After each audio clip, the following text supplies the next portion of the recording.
আসসালামু আলাইকুম, সবাই কেমন আছেন? আশা করি সবাই অনেক অনেক ভালো আছেন। আজকে আমি আসছি সমুদ্রের তীরে। আমার বস বলতেছে যে মাইনুল তুমি দুপুরে কি করতেছো, ফ্রি আছো কি না, কি করতেছো? আমি প্যারাগ্লাইডিং করতে যাবো, তুমি যাবে কি না আমার সাথে? আমি বললাম যে আমি তো কোনো সময় পর্তুগাল আসছি, 10 মাস হয়ে গেছে, কোনো সময় সে সমুদ্র দেখিনি।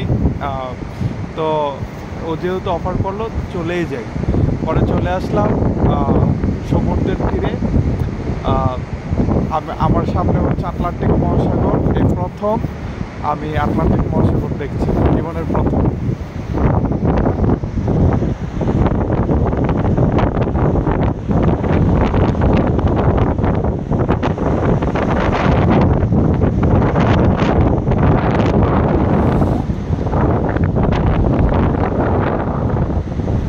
সো আমি আসলে সমুদ্র দেখিনি।